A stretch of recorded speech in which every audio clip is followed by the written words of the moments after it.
ce temps-là, quand Jésus apprit l'arrestation de Jean le Baptiste, il se retira en Galilée.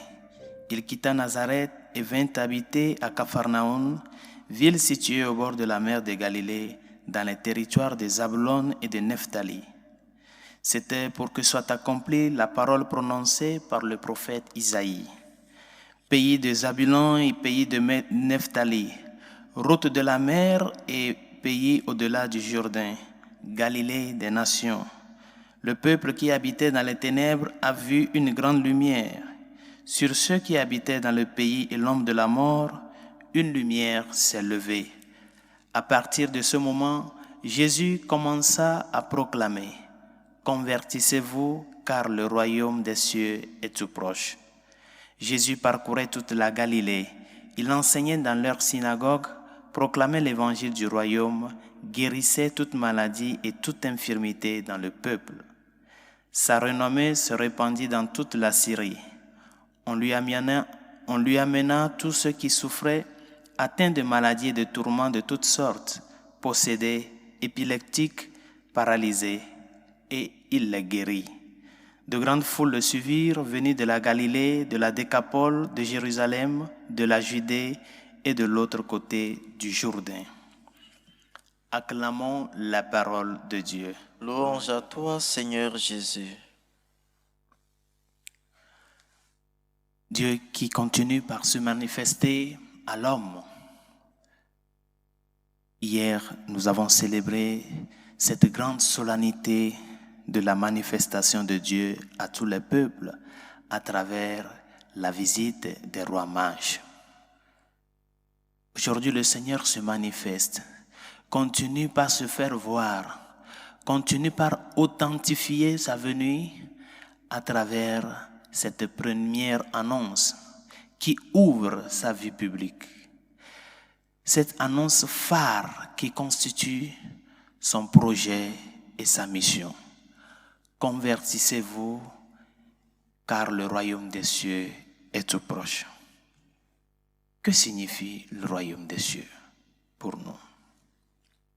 Le royaume des cieux signifie avant toute chose l'action de Dieu dans le monde. Par conséquent, et par extension, que Dieu est roi. Et ce royaume, cette approche du royaume des cieux que le Seigneur annonce à tous les cœurs, est une approche qui est à la fois temporelle et spatiale. C'est-à-dire que dans le temps et dans l'espace dans lequel nous nous retrouvons, il n'y a plus une autre révélation, une autre culmination de l'œuvre de Dieu à part la venue du Christ. Depuis la manifestation de notre Seigneur Jésus-Christ, il y a de cela 2000 ans, l'histoire a déjà accompli ce que nous appelons l'achèvement de l'œuvre de salut.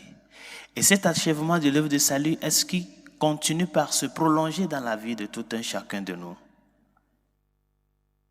Par conséquent, nous n'avons pas à espérer une autre manifestation, une autre révélation. Parce que cette approche du règne de Dieu que le Seigneur annonce nous amène à comprendre qu'il y a une authentique arrivée, une authentique venue de Dieu à l'homme. Bien chers amis, l'action de Dieu dans le monde. Dieu qui se fait visible dans le temps et dans l'espace. Il sort à la rencontre de l'homme. Et ce royaume de Dieu que le Seigneur annonce pour préparer le cœur à sa venue, à son origine en Dieu lui-même, parce que le royaume c'est lui-même. Et par conséquent, il y a une réponse que l'homme doit donner à cette annonce de Dieu. Parce que c'est Dieu qui s'annonce à lui-même comme royaume, comme accomplissement, comme action de Dieu. As-tu reconnu l'action de Dieu dans ta vie? Le Seigneur continue par se manifester, par se faire voir, par se faire découvrir dans les événements de tous les jours, dans ta vie personnelle. As-tu reconnu l'action de Dieu, cette grande action qu'il est venu mener dans le monde? Toi aussi, tu l'as reconnu dans ta vie. Es-tu capable de déceler les trésors du Sauveur dans l'histoire de ta personne? Demandons-lui au cours de cette Eucharistie de nous accorder, si encore il nous manque la grandeur de la lumière dont nous avons besoin, cette lumière qui est avant toute chose notre conscience. S'il nous manque encore la grandeur de cette lumière pour pouvoir le reconnaître, qu'il nous l'accorde. La vraie lumière, cette lumière qui se manifeste dans le monde, cette lumière qui n'est autre que Dieu lui-même, cette lumière que les rois mages ont pu découvrir pour pouvoir suivre les pas de cette petite étoile pour parvenir à Dieu.